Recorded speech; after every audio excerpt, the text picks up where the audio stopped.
दोस्तों अगर आप अपनी लाइफ में कुछ नया सीखना चाहते हैं तो इस वीडियो को लाइक करके चैनल को सब्सक्राइब करना ना भूलें। हेलो दोस्तों, स्वागत है आपका एक बार फिर से। दोस्तों हर इंसान के लिए उसका घर एक मंदिर के समान होता है। जब भी कोई इंसान नया घर बनाता है तो वह इन बातों का ध्यान जरूर रखता है कि किस स्थान पर किस चीज को बनाना है। वही दोस्तों हर किसी के घर में एक ऐसा स्थान होता है जो कि बहुत पवित्र माना जाता है। हालांकि आपका पूरा घर आपके लिए पवित्र है, पर जिस पवित्र स्थान की हम बात कर रहे हैं उसे मंदिर कहा जाता है। दोस्तों घर में पूजा का स्थान सही दिशा में होना चाहिए। इसके साथ ही जहाँ पूजा का स्थान बनना है वहाँ वास्तु के हिसाब से कुछ खास नियमों का ध्यान रखना चाहिए। ऐसा नहीं करने पर आप लोगों को कई दिक्कतों का सामना करना पड़ सकता है। वहीं पूजा घर में किस तरह की मूर्तियाँ होनी चाहिए और किस तरह की नहीं, साथ ही कौन कौन सी चीजें होनी चाहिए, इस बारे में भी आज हम चर्चा करेंगे। दोस्तों पूजा कक्ष बनाने के लिए सबसे पहले उत्तर पूर्व, पूर्व या उत्तर दिशा को प्राथमिकता दें। इन दिशाओं को सबसे ज्यादा शुभ माना जाता है। पूजा कक्ष कभी भी सीढ़ियों के नीचे या फिर शौचालय के बगल में ना रखें। साथ ही पूजा का स्थान घर के भूतल पर ही बनना चाहिए। पूजा कक्ष बेसमेंट में या उच्च स्थान पर नहीं होना चाहिए। वहीं दोस्तों प्रार्थना कक्ष के अंदर मूर्तियों को रखने से बचना चाहिए, लेकिन आप चाहे तो इस बात का ध्यान रखें कि मूर्तियों की ऊंचाई 9 इंच से ज्यादा या 2 इंच से कम ना हो। हवा का उचित प्रवाह सुनिश्चित करने के लिए मूर्तियों को एक दूसरे से थोड़ा दूर रखें और पूजा करते समय मूर्तियों के पैर छाती के स्तर पर होने चाहिए। मूर्तियों की स्थिति ऐसी होनी चाहिए कि प्रार्थना करते समय व्यक्ति का मुख पूर्व या उत्तर की ओर हो। वहीं पूजा का कक्ष हमेशा धूप की महक से सुगंधित रहे। इस बात का ध्यान रखें कि इसके अलावा प्रार्थना की किताबें, बत्ती, दीपक आदि को दक्षिण या पश्चिम दिशा में रखें। इन्हें मूर्ति के ऊपर नहीं रखना चाहिए। वहीं पूजा कक्ष के लिए हल्के नीले, सफेद और हल्के पीले जैसे शांत रंगों को चुनें। फर्श के लिए सफेद या क्रीम रंग होना शुभ माना जाता है और गहरे रंगों से बचना ही बेहतर है। वहीं दोस्तों पूजा कक्ष में अंधेरा नहीं होना चाहिए। प्राकृतिक प्रकाश अंदर आ सके इसके लिए उत्तर पूर्व में एक खिड़की लगा सकते हैं। वहीं पूजा कक्ष के लिए लकड़ी के दरवाजे होने चाहिए। इन दरवाजों में कीड़ों से बचने के लिए 2 शटर और एक दहलीज होनी चाहिए। वहीं मूर्ति की दिशा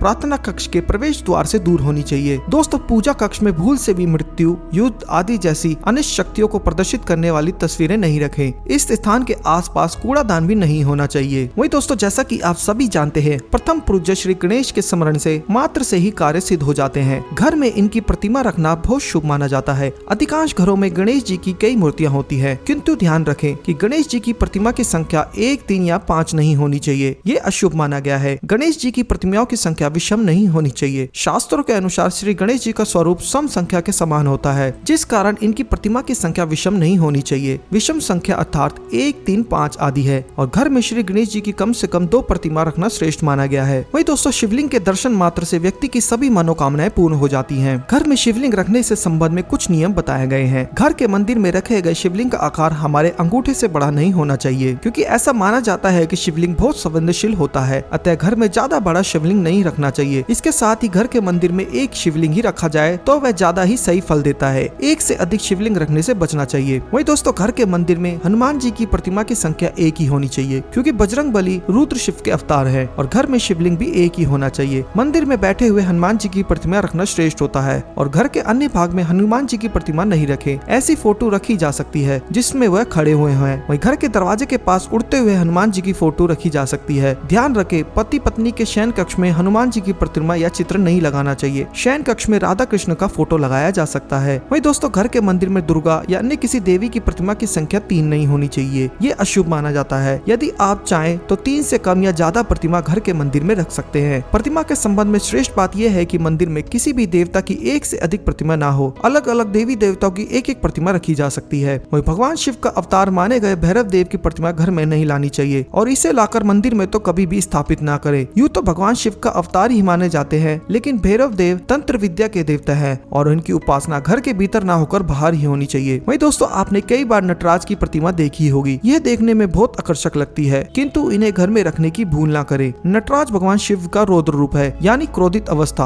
और ऐसी प्रतिमा घर में रखने से अशांति फैलती है। वही दोस्तों शनि देव की प्रतिमा को भी घर के मंदिर में नहीं रखना चाहिए। यदि आप इनकी पूजा घर में करते हैं तो घर के बाहर किसी भी मंदिर में ही करें। इनकी प्रतिमा घर में ना लाएं। शनि देव की तरह ही राहु केतु की मूर्ति भी घर में नहीं होनी चाहिए। वही दोस्तों पूजा पाठ में बहुत सारी सामग्री का प्रयोग किया जाता है, जिनमें कुछ तो बाजार से इकट्ठी करके रखी जाती है तो अन्य प्रतिदिन ताजा लाई जाती है। पूजन सामग्री में कुछ चीजें ऐसी होती है जिन्हें लंबे समय तक घर में नहीं रखना चाहिए, अन्यथा नकारात्मक हावी हो जाता है जो कभी व्यक्ति को धनवान नहीं बनने देता। रंग बिरंगे पुष्प से मंदिर को सजाया जाता है। पुष्पों को हम घर लेकर आते हैं और इनकी सुगंध से मंदिर के वातावरण को सुगंधित बनाते हैं। कभी कभी हम मुरझाए व सूखे फूलों को अधिक दिनों तक घर में रखते हैं, जिससे जिससे नकारात्मक का संचार होता है। वही दोस्तों सूखे पुष्प अकाल मृत्यु, मंगल दोष, विवाह में विलंब का कारण तथा अनेक रोगों के माध्यम से घर में उत्पात मचाने वाले होते हैं। सूखे फूलों को घर में रखना अनिष्टकारी माना जाता है। वही दोस्तों घर परिवार या आप पर कोई भी विपदा आने वाली है तो इसका प्रभाव सबसे पहले आपके घर में स्थित तुलसी के पौधे पर होता है। उस पौधे का कितना भी ध्यान रखें वह धीरे धीरे पौधा सूखने लगता है। तुलसी का एकमात्र पौधा ऐसा है जो आपको पहले ही बता देगा कि आप पर या आपके घर परिवार पर किसी विपदा का सामना करना पड़ सकता है। वह पुराणों और शास्त्रों के अनुसार माना जाता है ऐसा इसलिए होता है कि जिस घर में विपदा आने वाली होती है उस घर के सबसे पहले लक्ष्मी चली जाती है, क्योंकि दरिद्रता, अशांति या क्लेश जहाँ होता है वहाँ लक्ष्मी जी का निवास नहीं होता।